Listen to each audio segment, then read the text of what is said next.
momento, professora Vitalina, tenha vontade. Se eu te pagar na rua,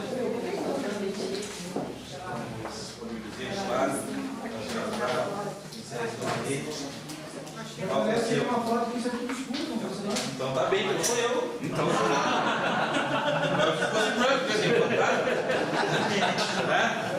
Tá bem, tá certo, né? boa tarde. Depois do almoço, a gente sabe que é difícil, né? Debaixo daquele sonho, ainda mais no sábado, véspera de Dia das Mães. Mas eu queria me apresentar. Meu nome é Vitalina, eu sou servidora pública do município de Gravataí há 27 anos. Embora eu só tenha 29 de idade, isso eu faço questão de destacar. Quando eu comecei, não era proibido o trabalho infantil, né? Não tinha nenhum problema, eu comecei cedo. Então, não tinha nada que podia começar. Então, eu sou Vitalina, sou servidora pública, professora na rede municipal de Gravataí, no Rio de Porto Alegre, e sou mãe do Leonardo. O resto eu estou dirigente sindical, estou na vice-presidência da FEMERS, também milito na Central Única dos Trabalhadores, sou secretária de Finanças da CUT. E a gente tenta contribuir aí, mas sobretudo a minha militância ela se faz na educação todos os dias. O nosso sindicato cedia, por exemplo, o Comitê Estadual da Campanha Nacional pelo Direito à Educação, para a gente acreditar que tem que fazer a luta e a luta não se restringe só aos professores ou aos trabalhadores de educação, mas à comunidade em geral. Segundo, eu queria corrigir uma informação que o Gerson Pereira, popular Jacaré, trouxe para vocês. Eu não vim trazer soluções, nem sanar dúvidas, eu vim compartilhar dúvidas com vocês. Eu tenho uma dificuldade imensa, assim, eu acho que receita a gente dá de bolo de chá. O resto a gente contribui na luta. Então, só para corrigir essa reforma da Janção do Jacaré, eu vim compartilhar dúvidas com vocês. Talvez compartilhar algumas experiências. E dentre essas experiências, está a questão do plano de carreira do magistério. O Luquésio, o doutor Luquésio, não está aqui, né? Está ali. Onde vai? Está ali. Ele veio na parte da manhã, ele falou sobre a questão do plano de carreira, né? De uma forma geral. Mas é de uma forma geral, mas acho que esse pincel é de quadro branco, né? Esse não. Dá para usar? Dá para usar. Bom, ele veio trazer ali a questão do plano de carreira, né? A nossa relação, a nossa vida funcional. E aí se trabalha sobre dois aspectos que ele trabalhou de manhã, né? O regime jurídico único, que é a nossa, conforme a nossa convicção religiosa, a nossa Bíblia, o nosso Evangelho, e deles derivam os planos de carreira. Que na realidade, quando o Kessler trabalha de manhã plano de carreira, ele trabalhou de uma forma geral, ele trouxe as informações que nós precisamos do ponto de vista técnico, legal. Porque nós, magistério, nós trabalhadores de educação, nós professores, não somos diferentes de nenhum outro setor. Nós estamos submetidos às mesmas regras e à mesma organização. E aí ele trouxe para nós o conceito de carreira, né? Por que nós temos uma carreira? E aí o João ainda nos provocava de manhã que nós deveríamos fazer uma relação direta, né? Conceito de carreira com conceito de trabalho. Qual é a nossa concepção, né? De trabalho como servidores públicos. Aí eu sugiro para a formação que a gente possa estar trabalhando em outros momentos essa relação conceito de trabalho, classe trabalhadora, aonde que vem o serviço público, porque é que nós chamamos de serviço público essa relação, né? E que nada mais somos do que trabalhadores. Às vezes a gente perde um pouco essa condição, né, de lutar no conjunto. Bom, quando nós temos uma carreira, como já bem dizia o Kessler, né, nós organizamos a nossa vida profissional e funcional. E a carreira, os planos de carreira vieram nessa lógica a partir de solidifica o serviço público de uma forma mais transparente a partir da Constituição de 88, o ingresso no serviço público deveria se dar a partir da Constituição de 88 somente e exclusivamente por concurso público, né? E nós teríamos carreiras que nos permitiriam qualificar o serviço público ao nos qualificarmos para o exercício do nosso cargo, independente do cargo que é, né? Seja o cargo de Alcésia de Xerais, de cozinheiro, de motorista, de técnico, de médico, de professor. Bom, nós falamos mais no plano de carreira do magistério porque os trabalhadores em educação, em um período atrás, os professores, têm um histórico de organização e militância um tanto quanto mais antigo, né, Simone?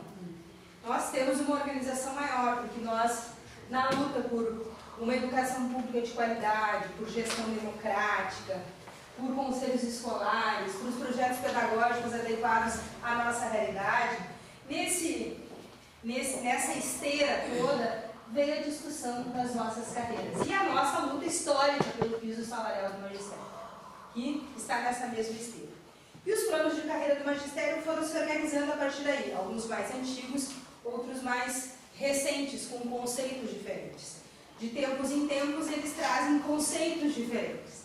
Mas a essência é, eu tenho uma carreira que me permite buscar ascensão profissional, que me permite incentivo pecuniário melhor, dinheiro melhor, mas que me permite também ter conceitos do que eu vou fazer, do que é a minha vida funcional, não por virar uma árvore e criar raízes, mas talvez eu virar uma árvore e ter galhos que possam se espalhar e trazer novos frutos. Essa é a ideia.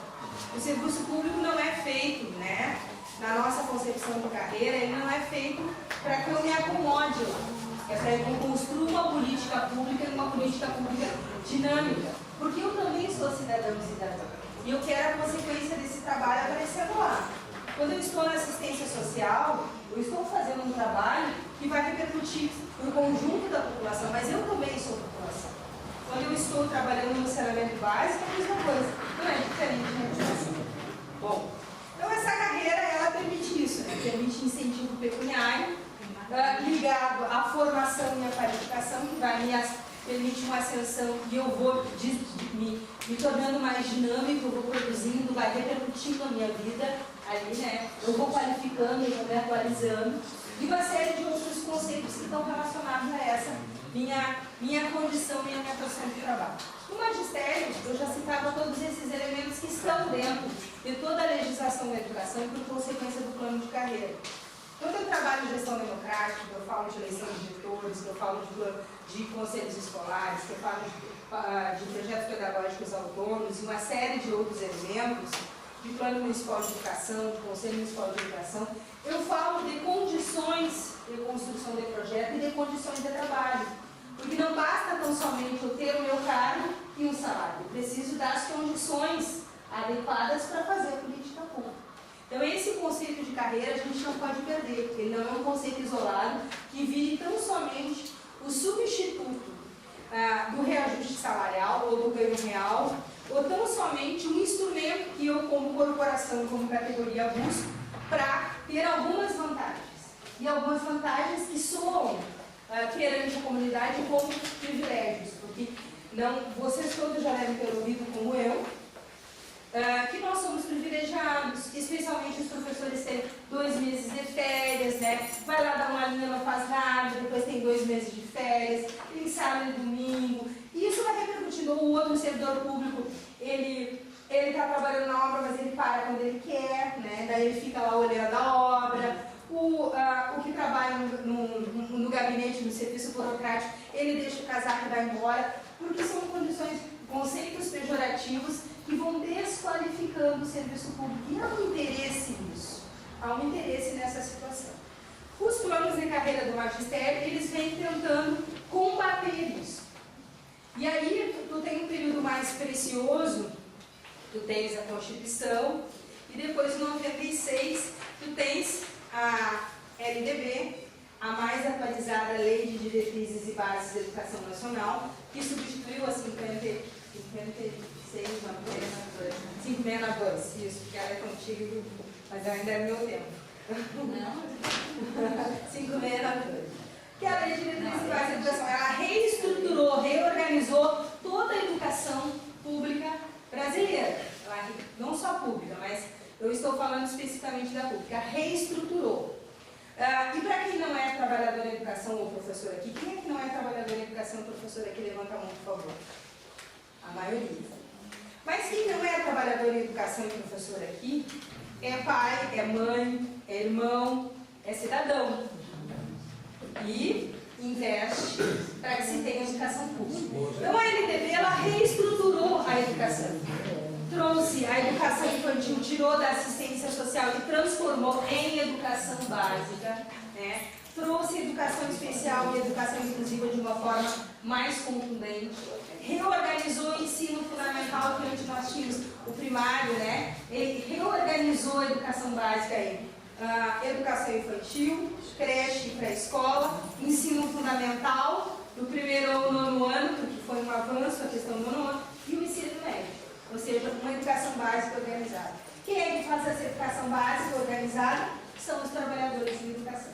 E aí trouxe na LDB a necessidade de um tripé importante: jornada, piso e carreira. Então, tripé que está interligado: jornada, piso, jornada e carreira. Ele está interligado esse tripé porque é ele que vai, a cada momento, reorganizar os planos de carreira do magistério ou os planos de carreira dos trabalhadores em educação. Porque esse conceito também já está colocado. Não é só o professor, o orientador, o supervisor, o cargo de professor que tem direito ao plano de carreira. Os outros trabalhadores em educação, hoje, nós temos inclusive diretrizes do Conselho Nacional que trazem de forma muito clara, têm direito a um plano de carreira para que possam ascender na carreira, que possam ter salários melhores e que possam ter o seu cargo dentro desse processo de educação muito definido. E aí se fala desde a merendeira, de quem vai trabalhar com informática, de quem vai trabalhar no atendimento ao profissional, porque são todos educadores. A criança não é um ser exclusivo ou adolescente do professor. Ela convive com todo o ser. Eu trabalho em higiene, eu trabalho em alimentação, eu trabalho uma série de elementos. Parece um conceito utópico, mas é verdade. A tia da cozinha não é só a tia da cozinha. Ela é uma educadora, ela está ali trabalhando uma série de elementos. A tia que cuida da limpeza não é só a tia da limpeza. O vigilante ou o guarda que está na escola, ele é um educador, ele está trabalhando nesse processo. Então também se trabalha isso. Então a LDB, voltando, a LDB ela traz esse tripé importante: piso, jornada e carreira, que os profissionais da educação, trabalhadores e professores têm direito a um plano de carreira que organize e que de fato apareça nele uma carreira. E aí começa uma grande leva de reestruturação de planos já antigos que existiam. Em 97, sai inclusive uma novas diretrizes do Conselho Nacional de Educação, que é quem diz, do ponto de vista da interpretação da legislação educacional, como é que tem que ser. E aí, em 97, nós temos a primeira grande avalanche de ataque aos planos. Por que se traz um conceito todo importante, mais qualificado? A LDB, ela foi uma conquista nossa. E aí, não sei se é do tempo de vocês, mas vocês são mais jovens, mas é do meu. 98, 99, 2000, muitos municípios alteraram seus planos de carreira e retiraram direito dos trabalhadores nesse ponto, nessa reestruturação, em nome de adequar a legislação, a nova legislação. Então nós tínhamos assim a varrer consultoria nos municípios. As pessoas chegavam nos municípios, iam lá, reuniam com o prefeito, ofereciam novo plano de carreira, nós entregamos em 3 meses e custa tanto. E eles contratavam, e eles, com a sua maioria na Câmara, aprovavam e levavam. E aí, nessa leva da reestruturação em função da LDB, foi retirada uma série de direitos. Triênios e quinquênios, ou padrões de classe, para muitos, foi retirado diferenças que nós tínhamos ao longo dos anos, foram retirados alguns, a licença-prêmio, porque imagina, servidor, professor quer ficar 6 meses parado em casa, 3 meses parado em casa, isso não existe. A iniciativa privada procura um que seja assim.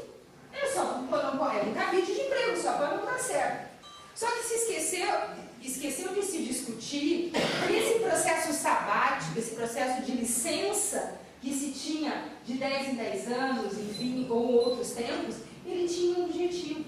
Porque se eu sou professora, chega um momento que eu preciso me afastar daquele processo cotidiano. Eu passei 10 anos na sala de aula, todos os dias durante um ano letivo, trabalhando com a primeira série. Eu passei 10 anos dando aula para 2 primeiras séries.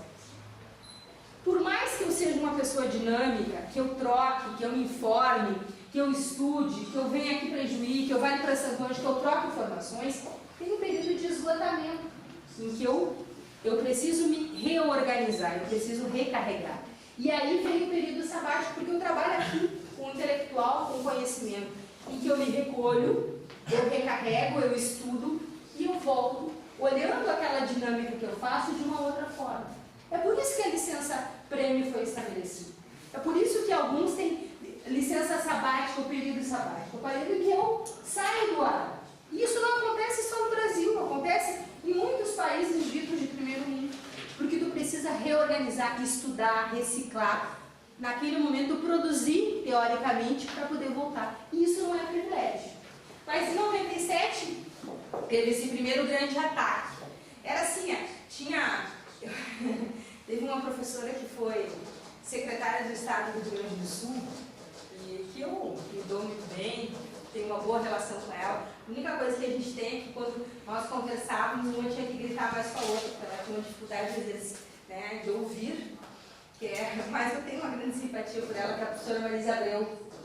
E a professora Marisa Abreu, como outras tantas, trabalhou muito essa questão do pacote fechado trazendo planos de carreira.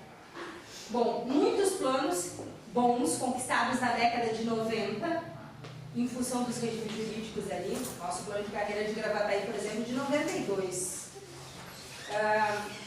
Eles foram mexidos. O nosso lá não. O nosso ainda tem, nós temos 5 níveis e nós temos, mudou também em 97 as formações, nós ainda temos adicionais em licenciatura curta, que não existe mais. Nível 2 e 3. Então, retiraram direitos. E nós nos perdemos, não conseguimos sustentar. Porque, na realidade, veio aí uma série de outras legislações, tinha a lei Rita Camata, que limitava gasto para o pessoal que não tinha o serviço público, depois veio a lei de responsabilidade fiscal, né? E aí os municípios começaram a dizer, o crescimento vegetativo desse plano é um absurdo. O crescimento vegetativo é aquilo que todos nós aqui sabemos, né? É aquele crescimento da folha de pagamento que ele não é visível. Ele é consequência das vantagens que os servidores têm ao longo da carreira e que eles vão crescer na folha de pagamento. Isso se chama crescimento vegetativo. Cortar. E aí nós continuamos a luta para tentar, através do piso salarial do magistério, piso salarial nacional do magistério, reiterar e trazer de novo. Nós precisamos de um patamar mínimo de salário para crescer. Ou seja, nós precisamos ter um piso. Todas as categorias que se equivalem aos professores, ou seja, no processo, quando eu boto aqui de equivalência não é de importância, mas é de formação, tem carreira, tem piso. Por que nós não vamos ter piso? E aí nós entramos na luta do piso e já era uma luta importante a questão da jornada de trabalho. Qual é a jornada de trabalho dos professores? Que também deve ser estabelecido no plano de carreira. E aí vão saindo novas diretrizes. Como é que tu experiencia educação infantil, como é que tu vive isso, como é que tu faz essa transição, como é que tu experimenta a educação de jovens e adultos, o que acontece com a educação especial, o que acontece com esses profissionais todos. Nos planos da década de 90, por exemplo, nós tínhamos dentro do plano de carreira do magistério secretário de escola e auxiliar de biblioteca. Não sei se algum dos planos de vocês previa isso, ou prevê. Dentro do plano de carreira do magistério, já nesse viés dessa concepção que quem faz a educação não é só o professor. Aí vinha a teoria, não, plano, DPM dizia, vocês já ouviram falar da DPM? O IGAN também, que é onde o Luquez trabalhava, dizia, plano de carreira do magistério é só de professor, não pode ter o relativo, muito relativo, porque tu pode ter o plano de carreira do magistério, porque nas diretrizes do Conselho Nacional, nas organizações, tem a definição do que é o conceito de magistério relacionado à aposentadoria especial, quais são os cargos, né? Professor tem que ser formado nisso, graduação, pós-graduação, doutorado, e aí vem algumas definições, supervisão escolar, né? Mas isso não impedia que tu trouxesse os demais trabalhadores em educação. E aí nós fomos nos organizando. Saíram novas diretrizes a partir da elaboração da lei do piso. A lei do piso aprovada em 2008, certo? Estou errado, mas tem isso. 2008. Isso, 2008 sai a lei do piso. Aprova lá. E aí reforça o tripé. Jornada, piso, jornada e carreira. A lei do piso traz. E fala de novo que os planos de carreira deverão ser reestruturados para contemplar a lei do piso. Porque a lei do piso diz que o piso que é para ser pago lá, para a jornada X, ele é o pilar inicial, o primeiro degrau. É para começar a carreira o piso. Lá consegue modalidade normal e as demais carreiras são, as demais níveis são organizados a partir daí. O piso a lei foi aprovada em 2008 e se tornou constitucional em 2011. O que aconteceu? Novos ataques nos planos de carreira. Porque os governadores e os prefeitos, eles diziam o seguinte: quando o piso não é constitucional, não tem que cumprir nem a grana, nem a jornada da hora de atividade, que aí nós vamos dar uma olhada no que é isso exatamente. Mas os prefeitos, os nossos gestores, aqueles que fazem parte, que coordenam o Estado, os nossos patrões, eles diziam: não, mas quando isso se tornar constitucional, o que vai acontecer? De novo, nós vamos ficar sem dinheiro, vai falir os municípios. O piso vai acabar com a economia dos municípios e dos estados também, visto que o nosso governador entrou com uma ação contra, né? Aliás, só o nosso não. Aí ele entrou, tá, centrou, esse é o problema. Todos eles acham. Entrou 5 estados. Depois foi o resto. Isso. Vai acabar. Então o piso não era nem constitucional e já havia uma nova leva de ataque aos planos de carreira. Porque os nossos planos de carreira, como diz lá, se eu não me engano, é o artigo 62 da LDB, que diz assim: admite-se como formação inicial mínima para o plano o magistério, o modalidade normal, ensino médio e modalidade normal. Então se admite para ingressar na carreira com modalidade normal, para eu começar. E aí eles começaram a estruturar, mas o piso vai ser tanto, não sei o quê. O que faz? Tem município que não admite mais entrar no magistério, no serviço público, com modalidade normal. Começou a carreira onde? Na graduação. Graduação, especialização e doutorado. Matou a carreira. Matou a carreira. Só que mataram a carreira aqui, mas não acabaram com as escolas de formação de modalidade normal. Então é uma contradição, porque o artigo 60, a LDB garante, como processo inicial de carreira, com modalidade normal. Depois tu vai garantindo a carreira, incentivando a formação. Aí, novas alterações, novos pacotes de venda de planos de carreira em vários municípios. Acredito que nesta região não tenha tido ninguém. Isso só acontece mais lá na região metropolitana, aqui não acontece. Não aparece ninguém vendendo pacote aqui, né? De plano de carreira, nem de nada, né? Pois é. Houve novo ataque, os planos foram novamente. Só que cada vez que há essa onda, né? Como é que diz? Esse surto de alteração de plano de carreira do magistério, dos profissionais da educação, dos trabalhadores em educação, em nome de uma reestruturação, eu retiro direitos. E aí, tem muito município aí que diz que paga o piso, certo? Vocês não ouviram falar nisso? Muitos municípios dizem que pagam o piso. Só que, para organizar o pagamento do piso, mexe no plano de carreira e tira difícil acesso, tira regência de classe, tira qualquer outra vantagem, soma tudo, põe lá no piso, na jornada inicial. Quem sabe se até essa jornada não é só direta graduação, estou pagando o piso. Mexe de novo no plano dos planos de carreira. Dos planos de carreira do magistério. Bom, e aí chega-se nos dias atuais, em que o plano de carreira do magistério corre o risco de ter um novo ataque, porque tem uma nova doença que vai falir os municípios, que é cumprir 2/3 da minha jornada de trabalho em interação com o plano. Traduzindo, o que é isso? Tem que sobrar 1/3 da minha carga horária para que eu tenha trabalhar fora da sala de aula em prol do meu aluno. Isso tem que ser regulamentado nos planos de carreira. Eu posso ter uma regulamentação temporária, mas para eu garantir, tem que estar lá no plano de carreira, porque troca o prefeito de juiz, posso ter negociado hoje, o outro revoga e já é a garantia da hora planejamento. O que acontece? Está acontecendo de forma muito silenciosa um novo ataque aos planos de carreira do magistério. Em que, em nome de manter os municípios saneados com condição de pagamento, em nome de não ultrapassar os percentuais de gasto com o pessoal, em nome de não atingir uma lei, de atender uma lei complementar a 101, que é a Lei de Responsabilidade Fiscal, eu deixo de cumprir a Constituição e a LDB, que hierarquicamente, no mundo das leis, o Kézia não está aqui, mas pode confirmar isso, é superior à Lei de Responsabilidade Fiscal.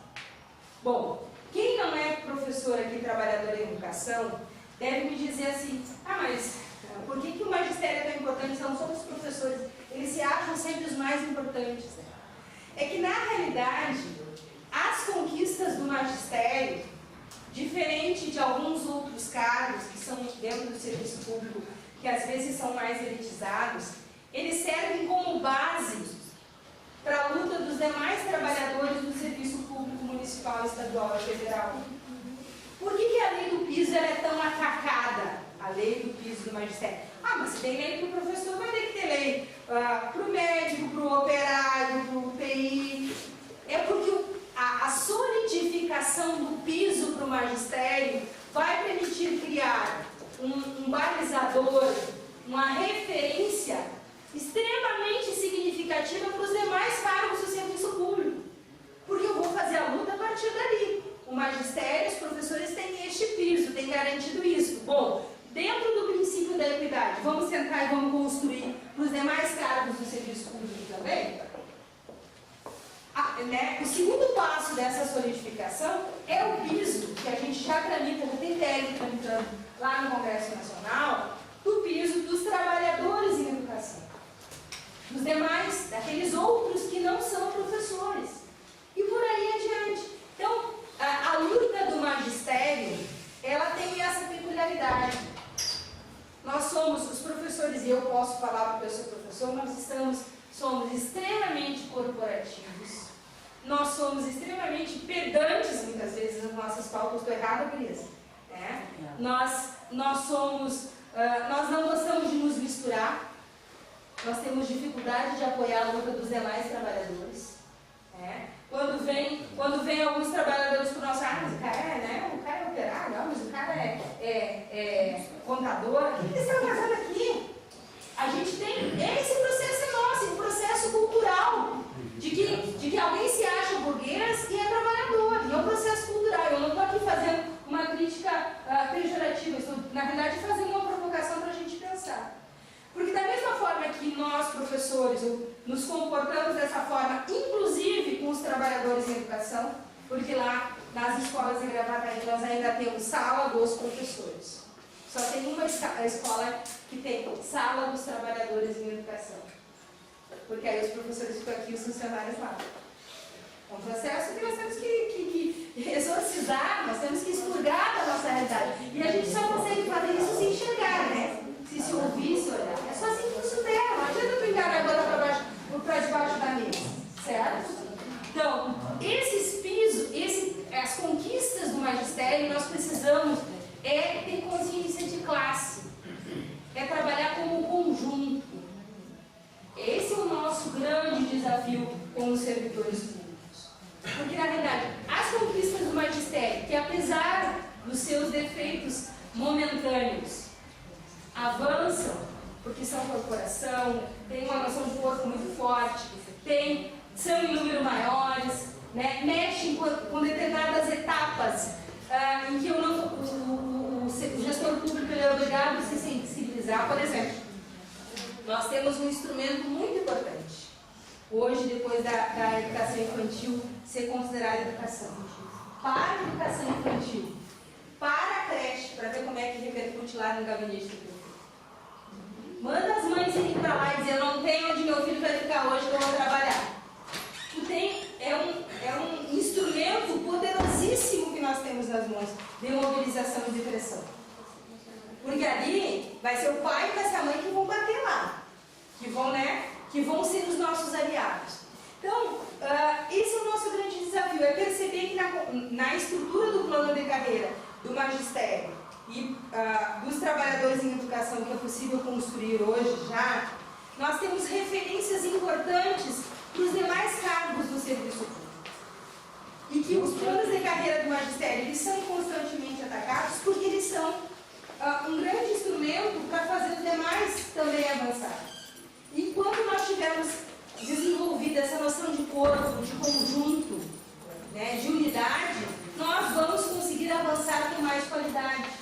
Porque eu posso ter um piso, eu posso ter uma jornada, eu posso ter uma carreira. Mas se eu não tiver garantido que vai se cumprir, que vai se regulamentar o 151, que eu vou ter acordo coletivo regulamentado, que eu vou ter que ter respeitado todo ano a negociação coletiva, que eu vou ter que, além da revisão geral anual que a Constituição prevê, eu vou ter também que negociar ganho real para o meu salário. Que se eu não tiver essa noção que isso é para todos, em algum momento eu posso estar muito bem, mas em algum momento eu vou sofrer. Só que também aí tem que ter a capacidade de, em determinados momentos, fazer opções. Hoje, a educação infantil avança. Amanhã nós avançamos um pouco mais para a educação de jovens e adultos. Bom, hoje nós vamos parar um pouquinho e vamos avançar um pouco mais lá para os operários. Amanhã, bom, nós vamos ter que ouvir os médicos, né? Que pior que o professor é só médico, né? Eu posso falar, pior que o professor é só médico. Hoje, né? E nós vamos avançando como servidores, como serviço público municipal. Porque tudo isso, gente, tudo isso, nós precisamos também aprender a repercutir e transmitir isso para a população. Nós somos população, vocês são população. Se nós lutarmos de forma conjunta, com melhores condições de trabalho, de salário, nesse tripé, né, carreira, jornada e piso, nós vamos ter um serviço público com mais qualidade. E serviço público com mais qualidade significa política pública continuada. É saber que lá na escola que a Simone trabalha, eu comecei um trabalho, mas que terminou a gestão do senhor prefeito X, isso não vai acabar, não vai ser um projeto, vai estar na mão do servidor público a continuação dessa política, que vai repercutir lá naquele aluno, naquela criança, naquela família. Da mesma forma da saúde, na mesma forma do saneamento e da assistência social e assim por diante. Porque é isso que nós precisamos começar a exercitar e repercutir. Porque senão nós somos vistos como alguém privilegiado, que quer sempre ter alguma vantagem e que usa os instrumentos de conquista da classe trabalhadora como manutenção para ser um melhor pago e não fazer nada. Não é verdade. Nós precisamos desconstituir estes elementos. Então, o plano de carreira do magistério tem esses elementos. Tem ali, eu posso passar para todo mundo depois, por e-mail, nesse conjunto de e-mails, socializar com o João Marcelo ali. Tem todas as normas para a construção do plano de carreira, tem todas do magistério, posso passar todos os pareceres do Conselho Nacional, toda a legislação, o plano de carreira dos trabalhadores em educação. O caminho que nós optamos lá em Gravataí, por exemplo, a educação infantil, de fazer o plano de carreira dos profissionais da educação infantil. Mas, no meu ponto de vista, como professor e como militante sindical, se nós não percebermos que isso são instrumentos e que aqui na realidade de Juí eu vou ter que me organizar com os demais sindicatos para construir condições melhores, ou eu me apercebo disso, eu vou ficar o tempo todo buscando o farelo que cai na mesa. Porque aí eu quero desempenho a mais, eu quero, não, mas se aumentar de 5 a diferença do nível para 6 está me ajudando, e assim eu vou indo. Nós em alguns municípios temos visto e estamos acompanhando a experiência. Quantos sindicatos vocês, por exemplo, eu vou usar Ijuí. Quantos sindicatos são no município de Ijuí? 3. Oi? De servidor público municipal, 3. 3. Pois é. A gente se olha e já se dividiu, né? Somos 3. Isso tem acontecido muito. E outras vezes tem municípios que é só o sindicato de municipários, tem outros que é os municipários e dos professores. Bom, nós temos visto algumas experiências de municípios que têm mais de um sindicato, de constituir o fórum das entidades sindicais daquele município ou daquela região, para ver o que me unifica enquanto capacidade de negociar. Por exemplo, assédio moral é alguma coisa que unifica o quadro geral, os professores e o outro sindicato dele? De energia é alguma coisa que me unifica? Eu posso constituir essa forma de luta? Porque aí é aquela coisa, nós vamos em torno da bandeira comum e depois nós vamos caminhando para que nós busquemos ganhos, conquistas para cada um especialmente. Por exemplo, a gente já falava hoje de manhã, enquanto o Luquez dialogava conosco, que qual é o conceito de assédio moral mesmo? Quando eu usava, por exemplo, se eu sou técnico de informática, eu tenho um computador do século passado, sem um programa decente, e aí o meu chefe imediato está o tempo todo lá me pressionando para eu dar resultados, o que é isso? Eu tenho condições de produzir dessa forma, da mesma forma dentro da escola, da mesma forma a merendeira. A maioria das escolas nos estados e nos municípios tem um programa Mais Educação. Aumenta o número de produção de refeições, porque já nós não trabalhamos com lanche. E por isso que é importante nós retornarmos. Nós temos que ter a merendeira escolar, a servente escolar, porque eu tenho uma outra relação ali. É diferente a relação que eu estabeleço. Eu vou fazer uma refeição, eu não vou fazer um cafezinho para servir para o prefeito. Eu vou fazer uma refeição e muitas vezes muitas refeições do dia. E esses cargos, nós temos estimativa de que são os que mais adoecem hoje. Porque tem um trabalho muito forte. É carregar panelão, é lavar não sei quantos pratos, não sei quantas colheres durante o dia, é servir não sei quantas refeições na pressão. E eles estão isolados, sozinhos muitas vezes. Não tem um processo de solidariedade. Isso é negativo, porque se eu não aprender a cuidar do meu corpo e me alimentar, como é que eu me relaciono com o resto? Primeira relação com o meu corpo. Então, aquela profissional que está lá fazendo uma refeição, ela é uma educadora, uma servente escolar. Se diferencia, né? Tem que diferenciar qual é a minha competência, como é que eu me relaciono ali. Então, nós precisamos, em algum momento, dialogar de forma mais coletiva. Mas meu recado aqui hoje é mais rápido, né? O Kesi, tenho certeza que vocês querem explorar mais o Kesi, um pouquinho mais, né? Já que ele ficou conosco à tarde aqui. Mas me coloco à disposição também. E gostaria de deixar esse recado final. Assim. Vamos nos despir um pouco da disputa, da rivalidade que nós estabelecemos entre um cargo e o outro. Vamos lembrar, sobretudo, que nós somos trabalhadores no e do serviço público. E que conquistas de uns naquele momento, não são ameaças a mim, são instrumentos que me são concedidos para que eu possa, de forma coletiva, avançar ainda mais. E aí é o momento de nós unificarmos a luta. Não temos receita, não. Temos diretrizes, temos legislação, que vão ser estudadas pelo município de Juí, pelo município de Santo Ângelo, pelo município de Frederico, e vamos construindo as melhores formas de avançar. Mas nunca tempo. Um olho no gato, o outro no peixe. Porque quando nós nos dispusemos, quando nós nos colocamos à disposição de aceitar uma mesa de negociação, que nós vamos mexer em algo que nós já conquistamos, nós temos que saber que nós temos que garantir farinha no saco para no mínimo sair daquela mesa com o que nós já tínhamos. Isso é um elemento que nós temos que nos preparar para sustentar a mesa. Eu vou na mesa para sustentar primeiro o que eu tenho e depois para avançar. Certo? Muito obrigada, eu estou à disposição, é uma fala rápida, mas para a gente contextualizar, eu continuo aqui à disposição.